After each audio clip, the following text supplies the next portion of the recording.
how are we all today?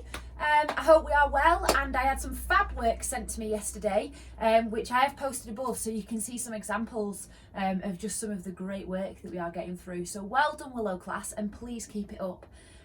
This morning we are going to start with our English lesson, and I have put on the board a few little bits ready for it. Now, our lesson objective is to generate questions to interview characters. So that's characters from our poem, okay? And you can see some of the selected characters on the board. But I also want us to be able to use formal and informal language really clearly, okay? And you'll see in my example how I'm going to do that. And then I'd like you guys to do exactly the same today, okay? So we're going to start off by thinking about the zookeeper, okay?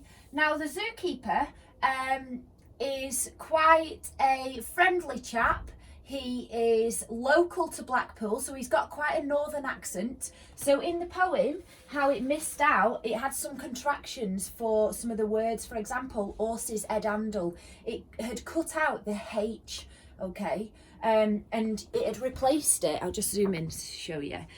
Just here, horse's head handle, and it had replaced it with an apostrophe for the contraction. So if you guys could do that today, that's a really good example of showing the informal language. Now, as we know, when we talk about formal language, it means it's a little bit more posh and it's maybe more standard English in terms of what the Queen would say, okay? That's how I always remember it. Or maybe not just the Queen, but for example, somebody who is in a key role. So maybe a police officer, maybe a magistrate in the courts. People like that, they have to be very formal in what they do. Also, when we think about journalists towards next week and we talk about newspaper articles, the journalists will be quite formal, but your characters, depending on who, will be quite informal. And we're doing this today so you can see clearly the difference between the two, okay? And we're going to get that nailed today, ready for next week's work, like I've said, when we look at newspaper articles. So today we are going to be generating some questions to start off with for these three different characters from our poem. So I have just chosen the zookeeper, the police officer, and Mrs. Ramsbottom. Now, when you guys do this, you're going to just choose one character, okay? And the character is completely up to you, as long as you can show a difference between formal and informal language. I did think that it's a little bit trickier to do it with a police officer, and it's a lot easier to do it with the zookeeper and Mrs. or Mr. Ramsbottom, so keep that in your mind. Obviously, we can't interview Albert, because Albert, unfortunately, has been eaten by the lion. So we can't interview somebody who isn't there, okay? So just bear that in mind.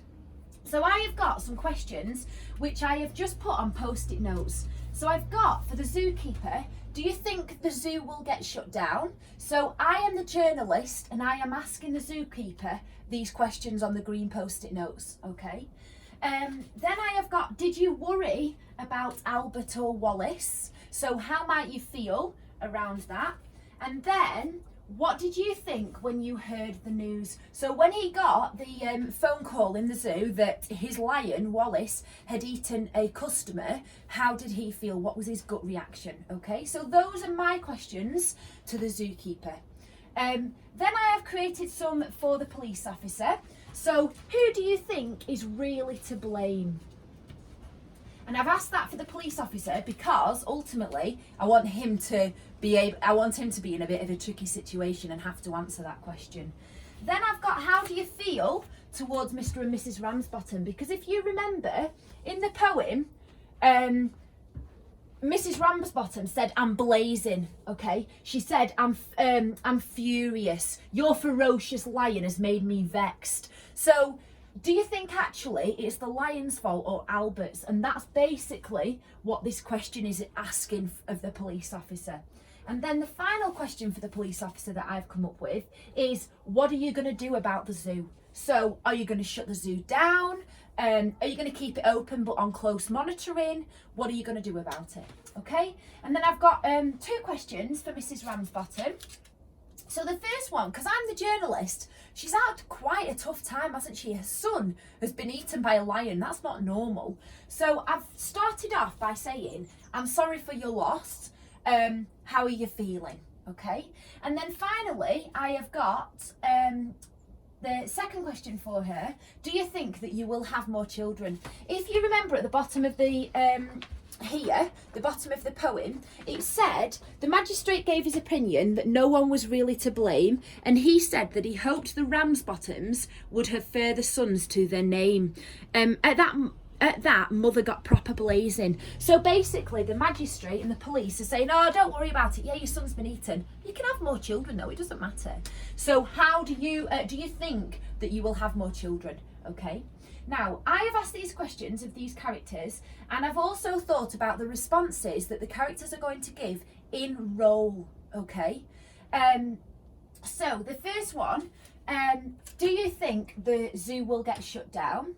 What did you think when you heard the news? Okay, so I've got a response here that just says, tragedy, what's going to happen to me zoo, stupid boy. And that's the zookeeper's response to the journalist's question. Okay, what did you think when you heard the news? Tragedy, what's going to happen to me zoo? And you can see it's very informal. Okay, I've got happen with no H, but I've got an apostrophe because I've took the H out, it's a contraction. And then I've got stupid boy, like, oh, Albert's a stupid boy. A police officer wouldn't say that, and neither would a magistrate, because it's too informal. Okay, so make sure it links back to your original character. Then I've got, did you worry about Albert or Wallace? Who do we think the zookeeper's really going to worry about? He's not going to care about somebody, is he? A customer that's just come for one day who he's never met.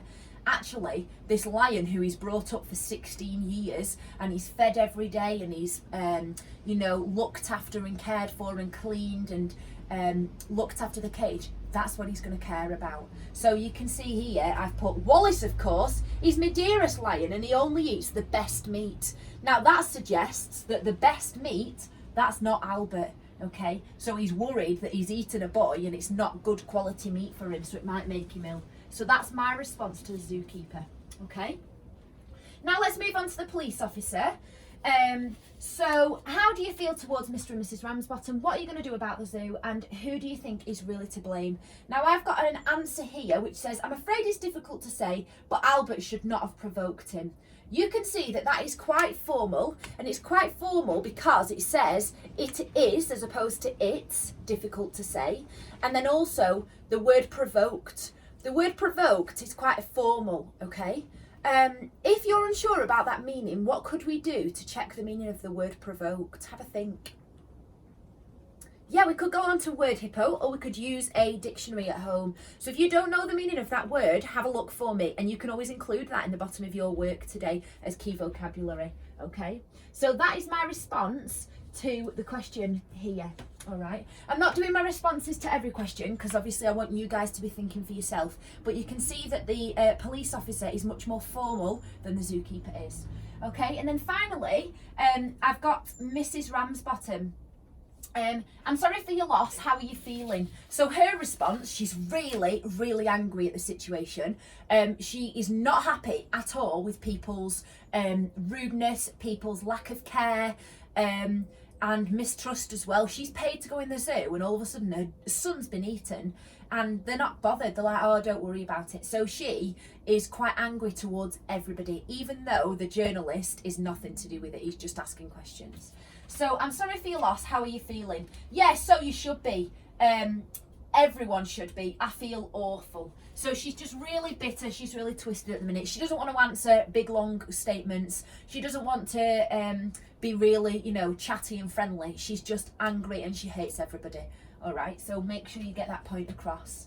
And then finally, do you think that you will have more children?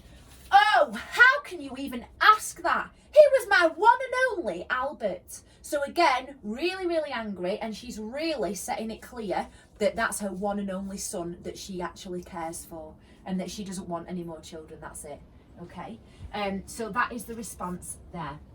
So you can see here, I have met the objective by asking questions, but then I've also responded using formal and informal language. So what you guys are going to do today is look just above at the activity plan, and it will state clearly how many of each I'd like for you to do.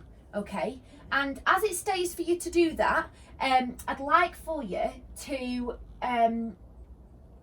think about really informal and formal language. Sorry, I lost my train of thought then. So formal and informal language, and think, how can I make it clear? Now it's up to you guys. You can set it out like I have, which I thought was quite an easy way to do it. Or you can just have the journalist's question and then your character's reply. Okay, it's completely up to you guys how you set it out. Don't forget to send me a photo of your work, because I'm loving seeing all of your responses, and you really are putting so much effort into this. So well done and keep it up.